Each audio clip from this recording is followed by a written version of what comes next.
¿Cómo están? Muy buenas tardes a todos, a todas. Me da mucho gusto verlos en esta modalidad de videoconferencia con todas y todos ustedes de este bellísimo estado de Morelos. Agradezco mucho a Francisco León por esta presentación, por este preámbulo, y me da mucho gusto que haya hombres, mujeres, jóvenes del estado de Morelos que se encuentren hoy en esta modalidad de videoconferencia.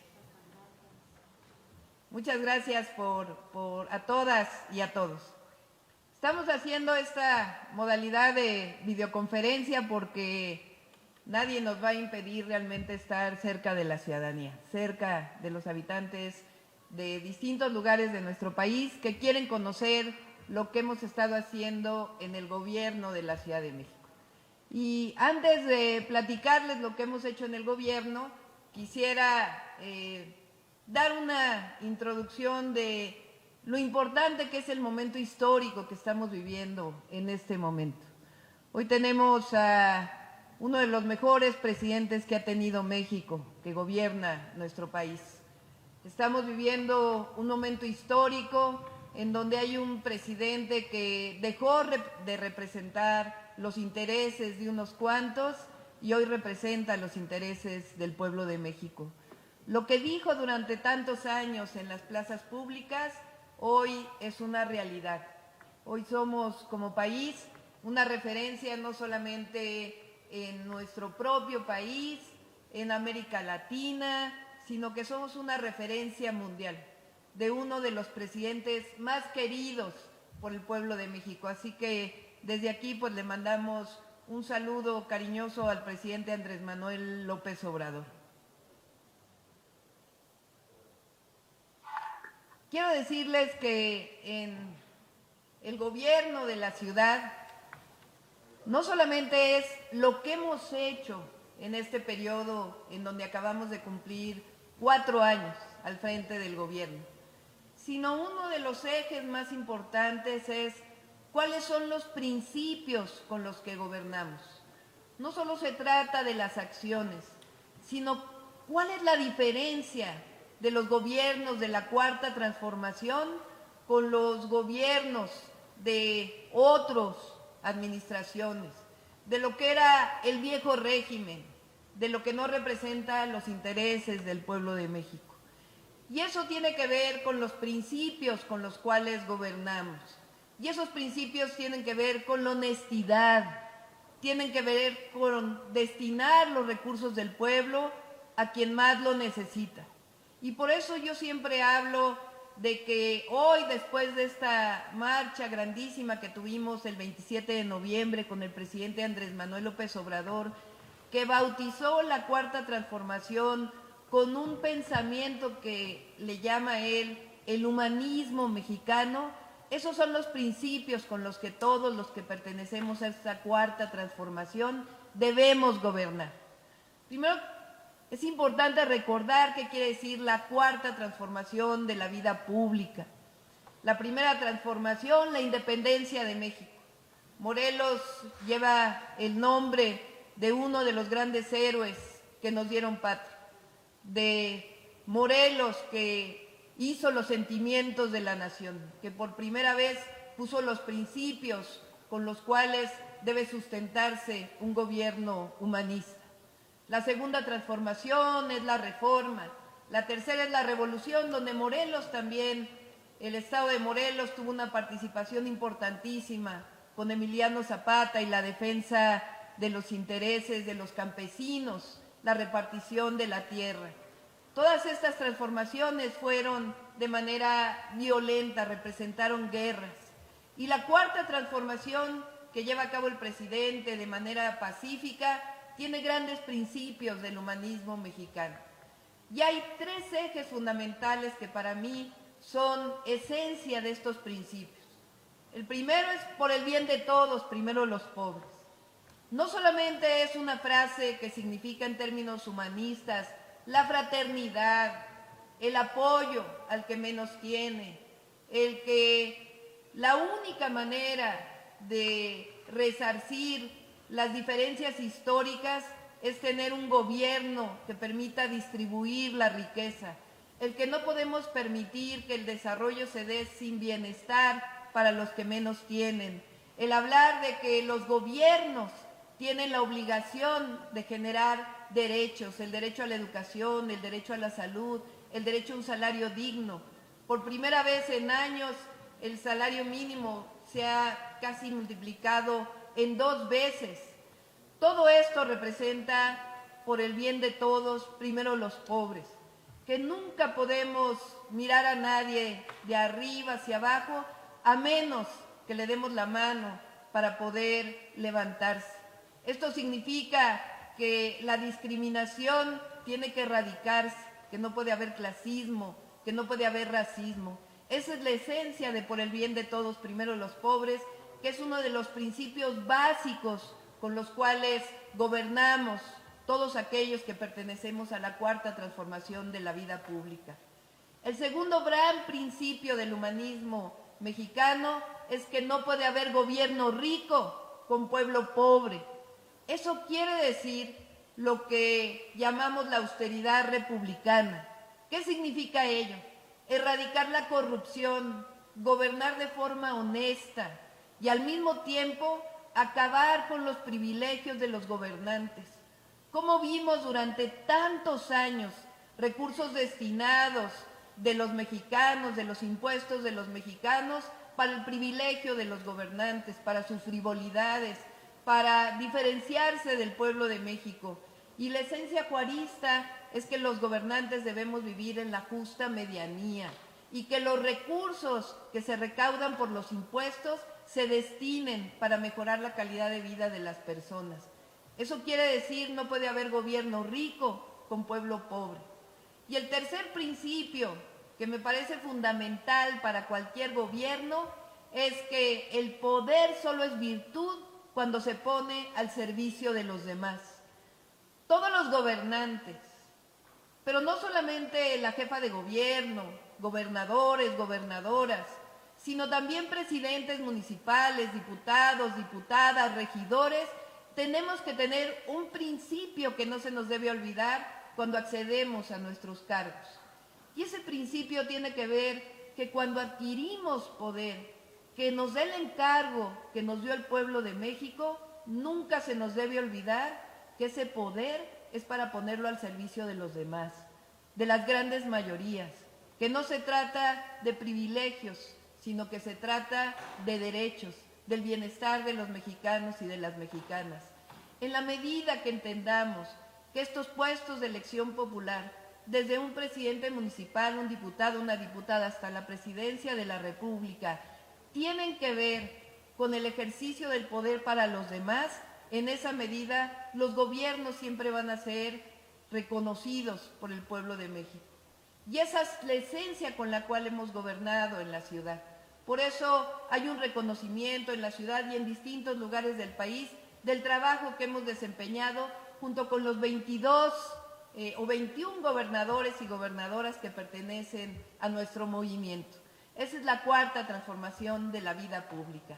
Y lo que hemos hecho con estos recursos a través de la austeridad republicana es destinar recursos para el beneficio de la gente. Y quiero platicarles algunas de las acciones que hemos llevado a cabo. Para nosotros, y por eso es como nombramos al gobierno de la ciudad, es esencial garantizar los grandes derechos de la ciudadanía, de los que menos tienen. Y uno de esos grandes derechos es la educación pública. Cuando fui joven, participé en un movimiento estudiantil, yo entré a la política como estudiante. Y en ese movimiento estudiantil siempre luchamos por la educación como un derecho.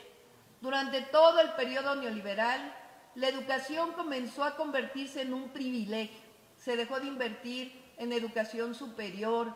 Se hizo que los maestros y maestras fueran los causantes de una mala educación, cuando en realidad son la esencia de la educación pública. Ese es el gran cambio que se ha generado con nuestros gobiernos. Y en particular en la ciudad hemos hecho varias acciones. La primera es que todos los niños y niñas de la ciudad tienen una beca desde preescolar hasta secundaria. Es la beca del bienestar educativo. Es mi beca para empezar.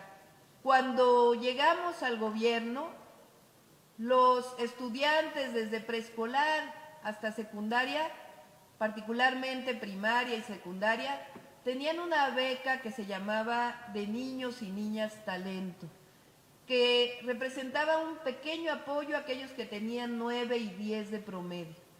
Y me detengo aquí porque esto es esencial. Tiene que ver con una supuesta meritocracia, que solamente aquel que, según estas, trabaja mucho, se merece una compensación.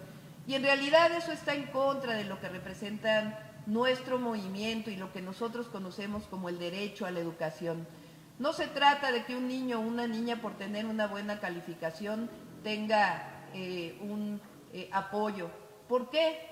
Porque muchas veces un niño o una niña tiene 7 de promedio, no por su culpa, no porque no trabaje, no porque no estudie, sino a lo mejor porque no llegó desayunado a la escuela, o a lo mejor porque tiene problemas en la familia. No podemos cargarle a un niño, a una niña, esa responsabilidad. Desde pequeños tienen que saber que todos tenemos derecho. Y por eso esa beca de Niños Talento la convertimos en una beca universal. Son 1.2 millones de niños y niñas que tienen una beca para empezar sus sueños, que sepan que estudiar en una escuela pública es lo mejor que les puede pasar, que sus familias sepan que el gobierno está ahí para apoyarlos, que este recurso lo pueden utilizar para los uniformes, para los zapatos de los niños o las niñas, para un libro o inclusive para la despensa de todas las semanas. Es una beca muy importante que se da mensualmente y que estamos destinando para ella este año alrededor de 7,000 millones de pesos. Es decir, los impuestos que recaudamos el gobierno de la ciudad se los regresamos a la gente. Igual que el presidente López Obrador lo hace para los adultos mayores, nosotros lo hacemos para niños y niñas. Y una sociedad que apoya a sus mayores, que apoya a sus niños y a sus niñas y que también apoya a las personas con alguna discapacidad, es una sociedad que representa humanismo, que está apoyando a lo más vulnerable que tiene la sociedad. Por eso para nosotros es un orgullo que la Ciudad de México tenga esta beca. Y hace unos meses pusimos esta beca en la Constitución de la Ciudad de México. Así que ningún jefe de gobierno, ninguna jefa de gobierno podrá quitarle este derecho a todos los niños y niñas de la ciudad que se merecen todo nuestro reconocimiento. Y sobre todo el apoyo a la escuela pública.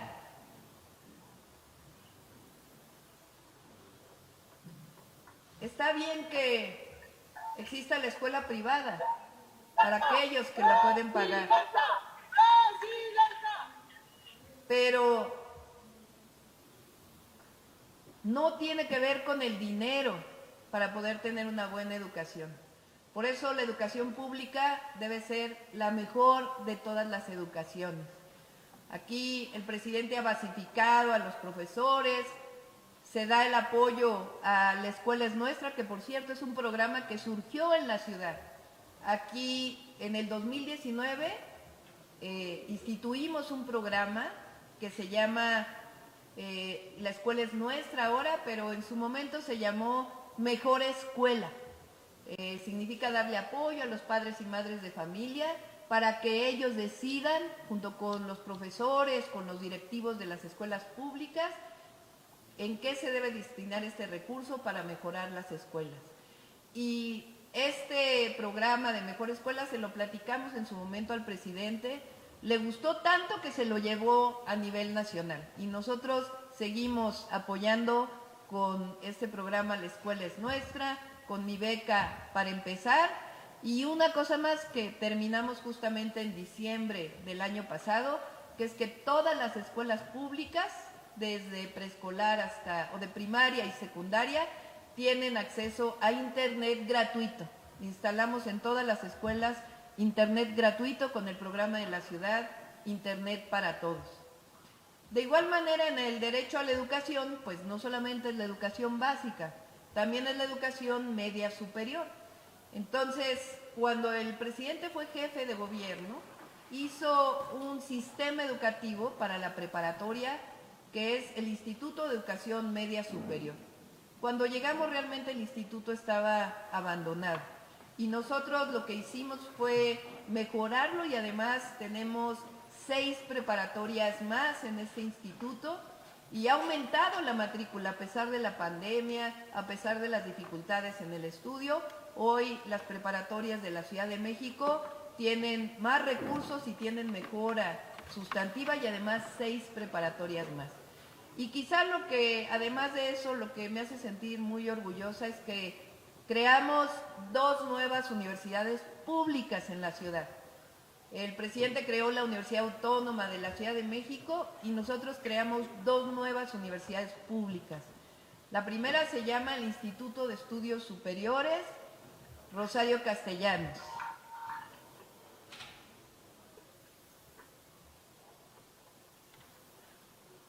Y la segunda universidad es la Universidad de la Salud. Creo que todos estarán de acuerdo conmigo, con lo que representan nuestros principios, que ningún joven que acabe la preparatoria y quiera seguir estudiando, se le debe negar ese derecho. Si un joven terminó la preparatoria y tiene calificación aprobatoria y quiere seguir estudiando en la universidad, tenemos la obligación de darle un espacio. El presidente creó las universidades Benito Juárez y nosotros estas 2 nuevas universidades.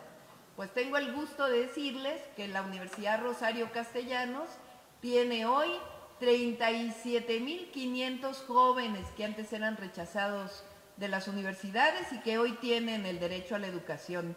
Son 22 carreras, maestrías, doctorados, y estamos terminando el 6º plantel de la Rosario Castellanos, que va a estar listo en mayo de este año para poder aumentar el número de jóvenes que estudien en esta universidad. Y la otra universidad es la Universidad de la Salud. Es una universidad que queda en el poniente de la ciudad, en algo que ahora llamamos la 4ª sección del bosque de Chapultepec. La 4ª sección antes eran instalaciones militares, para todos aquellos que hablan de militarización y todas estas barbaridades que lo único que quieren es confundir. Universidad está en la 4ª sección del bosque de Chapultepec.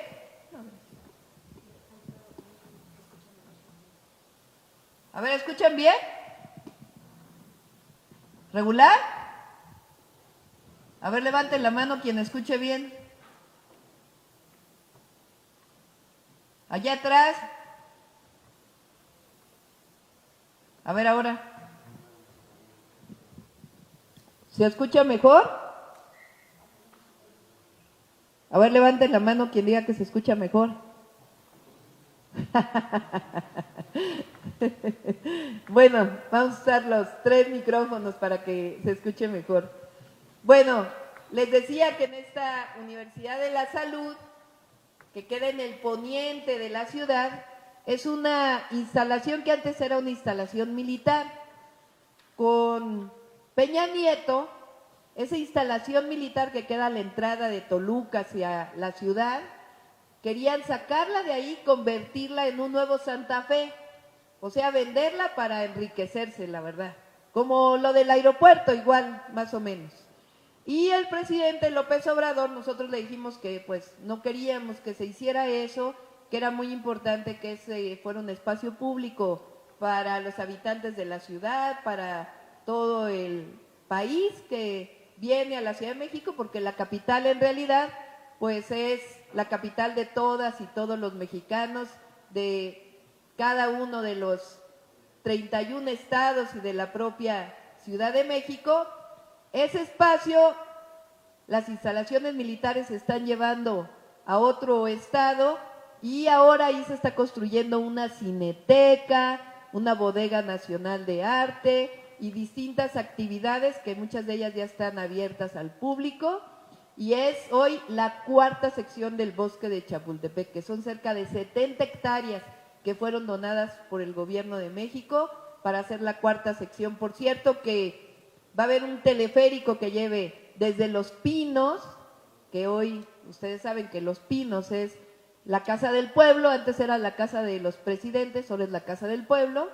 Va a ir desde Los Pinos, que está en la primera sección del Bosque, a la segunda, a la tercera y a la cuarta sección. Va a estar listo hacia el segundo semestre de este año. Bueno, ahí en la cuarta sección también nos donaron los militares una instalación y ahí se hizo la Universidad de la Salud, que es una universidad donde estudian jóvenes medicina, enfermería, y hoy tiene cerca de 3,000 estudiantes, que no solamente son de la Ciudad de México, son de todo el país. Así que es de la ciudad hacia todo México, y entonces hablamos de 40,000 jóvenes que antes eran rechazados de universidades y que hoy tienen la posibilidad de estudiar. Eso es en realidad lo que llamamos el derecho a la educación. Así que es uno de los grandes derechos. Lo segundo, por supuesto,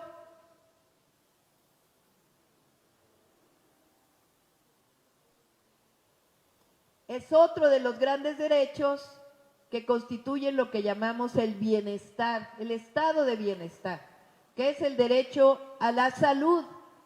Ustedes saben que el presidente está, después de la pandemia, pues destinando muchos recursos para mejorar la salud pública. Nosotros en este periodo hicimos 3 hospitales generales para poder hacer que cada alcaldía de la ciudad tenga su hospital. Recientemente inauguramos el Hospital General de Coajimalpa, hicimos el Hospital General de Topilejo, que queda muy cerca de la entrada de Morelos hacia la Ciudad de México, y el Hospital La Pastora, que queda en el norte de la ciudad. Y estamos ahora pues destinando muchos recursos junto con el Gobierno de México para que no falten medicamentos, no falte ningún médico en los centros de salud y en los hospitales. Y de igual forma el derecho a la vivienda, también el derecho a la vivienda, que es fundamental. Se trata de alrededor de 100,000 acciones de vivienda que hemos hecho en la ciudad en lo que va de estos 4 años, y además pues regresarle a todos y todas los que perdieron su vivienda durante el sismo del 17, todas las viviendas. Esto es con recursos del gobierno de la ciudad, es decir, de los impuestos y derechos que se pagan, para poderle regresar a cada uno sin necesidad de pagar por ello la vivienda que se les cayó, que son alrededor de 25,000 familias. Y algunas otras acciones que hemos desarrollado, les platico, tienen que ver con inversión pública en agua potable. El centro del país ha tenido, no solamente como el norte, muchos problemas de sequía. Está lloviendo menos en los últimos 5 años de lo que históricamente había llovido. Tiene que ver pues con problemas relacionados con el cambio climático, pero más allá de eso, pues nuestra responsabilidad es poder sustituir esa agua que hoy no tienen los habitantes de la ciudad para que pueda constituirse verdaderamente el derecho al agua. Y ahí hemos hecho una gran inversión y vamos a seguir invirtiendo durante este año, de igual manera en drenaje y en otras acciones que nos permitan pues una mejora integral. Algunas otras acciones que por ahí les pasamos de movilidad que son importantes. Todos estos proyectos tienen que ver con darle a quien menos tiene las condiciones para mejorar su calidad de vida, mejorar en general la posibilidad de darle a sus familias un mejor futuro. Y también el programa de movilidad que hemos hecho tiene que ver con ello. Hicimos un teleférico, 2 teleféricos en la ciudad, le llamamos el cablebús de la Ciudad de México. No sé si mis compañeros tengan por ahí el video para que ustedes lo puedan ver. Son 2 teleféricos, uno en el oriente de la ciudad, desde la parte alta de Iztapalapa, que es donde vive la gente con menos recursos económicos, hasta el metro de la Ciudad de México. Ahí lo utilizan alrededor de 60,000 personas diario. Cuesta 7 pesos nada más y cambió por completo la calidad de vida. Antes, pues por supuesto, iban apachurrados en el microbús y hoy van con una reducción del tiempo de cerca de hora y media a media hora, de la parte más alta hasta el metro de la Ciudad de México. Así que no solamente es un proyecto de movilidad, sino de justicia social. De igual manera, en el norte de la ciudad también hicimos otro teleférico que va de la parte alta de la Sierra de Guadalupe hasta el metro de la Ciudad de México. Son los dos teleféricos, el cablebús más largo de todo el mundo. Nos dieron un premio por ser los cablebuses más largos de todo el mundo y van destinados pues a todos aquellos que menos tienen en la ciudad, y como pueden ver pues también mejoramos las fachadas de distintas viviendas, pues también para mejorar la calidad de vida de esa zona. Pero algo muy importante que se ha logrado con el cablebús no solamente es mejor transporte, sino reducir los índices de inseguridad. En la medida que mejoramos la calidad de vida, el acceso a los trabajos, a los empleos, pues también se mejora la seguridad de esa zona. Les platico, por ejemplo, que en el norte de la ciudad, que había cerca de un homicidio al día en esta zona de Cuautepec, hoy tenemos prácticamente 5 meses y solamente ha habido 5 homicidios en esta zona. Todo esto por el trabajo de seguridad y además pues la mejora de la calidad de vida de la gente. Por eso también nosotros participamos en la atención a las causas para construir la paz y la seguridad de las personas. De igual forma hicimos un trolebús elevado en el oriente de la ciudad. No sé si también tengan un video por ahí.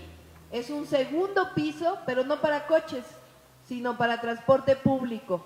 Son trolebuses, es decir, transporte eléctrico, que se mueve en un segundo piso y que también es para la zona pues de escasos recursos de la ciudad. Para la alcaldía de Iztapalapa son 1.8 millones de personas que no tenían un transporte público digno, y miren, pues hoy cambió por completo su calidad de vida, pasa justamente por el medio de Iztapalapa y hoy es un transporte que fue diseñado por nosotros y que estoy segura que ahora que está así, pues va a multiplicarse en muchos otros lugares de nuestro país e inclusive estoy segura del mundo. Es el trolebús elevado.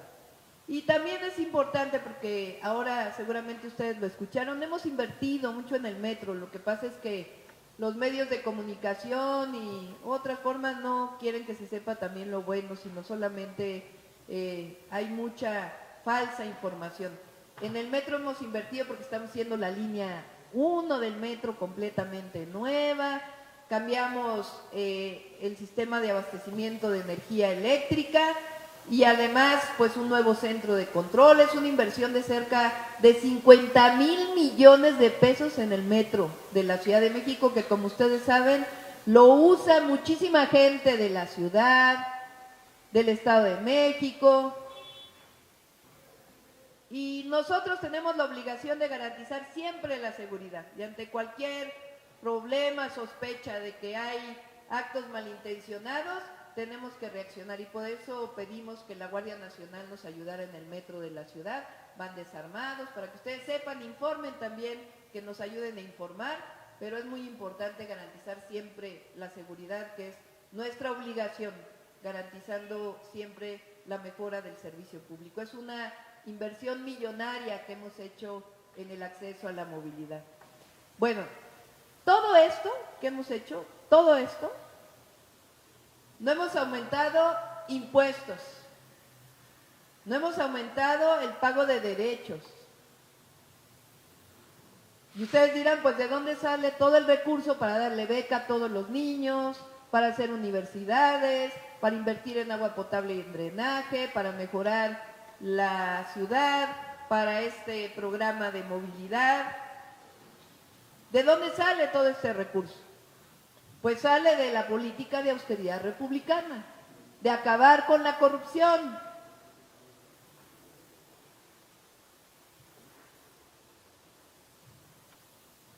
de erradicar los privilegios de los gobernantes.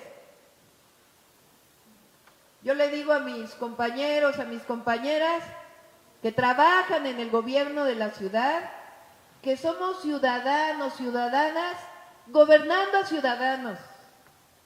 Nunca se nos debe olvidar que seguimos luchando en el lugar donde estemos, así como luchamos para que López Obrador llegara al gobierno de México y transformara nuestro país, que dejara de servir al gobierno a unos cuantos y sirviera al pueblo de México. Nosotros, en el lugar donde estamos, seguimos luchando para transformar nuestro México, para transformar la ciudad, para transformar el país. No por ser jefa de gobierno he dejado de luchar. Seguimos luchando por el bienestar del pueblo de México. Esa es nuestra responsabilidad y nunca se nos van a olvidar las causas, porque no se nos puede olvidar de dónde venimos.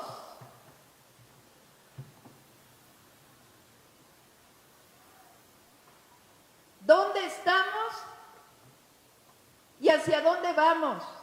Si se nos olvida de dónde venimos.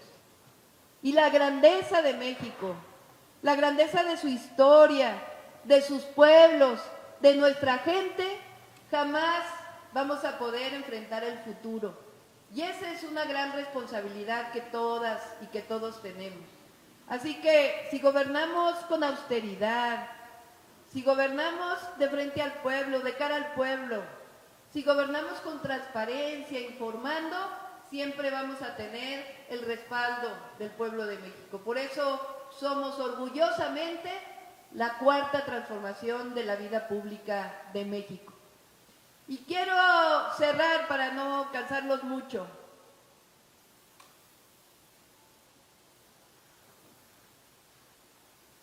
En esta conferencia donde me siento muy orgullosa de estar con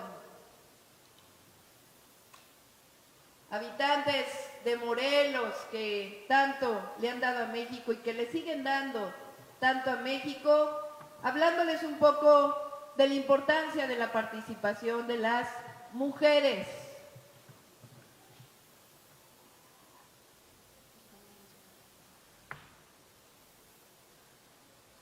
Cuando hace tiempo las mujeres estudiaban, increíblemente decían, las mujeres estudian MMC, no sé si a alguno de ustedes les tocó, ¿qué quería decir? Mientras me caso. Hoy hay muchas jóvenes que lo que quieren es, sí, formar una familia, como muchas de nosotras la hemos formado y estamos orgullosas de nuestros hijos, de nuestros nietos, por supuesto de nuestros padres. Pero las mujeres tenemos derechos también. Luchamos por la igualdad de los que menos tienen. Luchamos en contra de la discriminación, pero también luchamos por los derechos de las mujeres. Estamos en contra de la violencia contra las mujeres. Por eso aquí en la ciudad, por ejemplo, hicimos una ley, entre muchas otras cosas, que se llama la ley de el agresor sale de casa. Si una mujer es violentada, normalmente, ¿qué se dice? Bueno, pues hay que llevarla a un refugio para que no sea alcanzada por su agresor. Y yo me pregunté, bueno, ¿por qué si la mujer es agredida, ella se tiene que ir de su casa? ¿O no? Entonces ahora, si la mujer denuncia que tiene una agresión en su casa y se lleva ante juez, ahora el juez puede dictaminar, independientemente incluso del derecho de propiedad, que quien se queda en la casa es la mujer con sus hijos y quien se tiene que salir es el agresor. Es una diferencia muy grande.